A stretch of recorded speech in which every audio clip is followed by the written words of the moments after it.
પણ તમે ઉપાધિ હું કામ કરો? બધે સિંગતેલ હારા જ મળે, આપણે નાકેથી લેતા આવું. ઉપાધિ ન કરો તમે. એવા સિંગતેલ ખાઈ ખાઈને તો હેરાન થઈ જશે, એવું નથી લાવવું. એક કામ કર, તું આ દાદાને પૂછ, એને સિંગતેલ વિશે બધી ખબર હશે.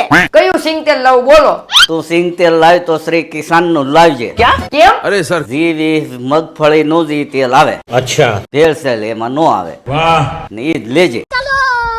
પછી દાદાએ કીધું તું સિંગતેલ લાવજે શ્રી કિસાન નું G20 મગફળીનો જ, અને કોઈ પણ ભેળસેળ મિલાવટ કે કેમિકલ વગરનું. ક્યાંથી? તો 40 વર્ષથી વધારે સમયથી ગ્રાહકોનો વિશ્વાસ અમરદીપ જનરલ સ્ટોર્સ માંથી. શ્રી કિસાન સિંગતેલ છેલ્લા ટીપા સુધીની લેખિતમાં ગેરંટી આપે, એટલે કે જ્યાં સુધી તમારી પાસે તેલનો ડબ્બો છે ત્યાં સુધીની ગેરંટી કાર્ડ ડબ્બા ઉપર જ આવે. અને અહીંયા 12 માસ ભરવા લાયક તમામ કરિયાણું ખૂબ જ રીઝનેબલ ભાવમાં મળે, એ ગેરંટી હો ભાઈ. પ્યોર દેશી કેમિકલ વગરનો ગોળ, લીલવણી બાજરો, ચોખા, અને હા, સૌથી વધુ ચોખાની વેરાયટી ધરાવતો સ્ટોર અમરદીપ જનરલ સ્ટોર. 55 કરતા વધારે ચોખાની વેરાયટી છે. અને હા, કોન્ટેક્ટ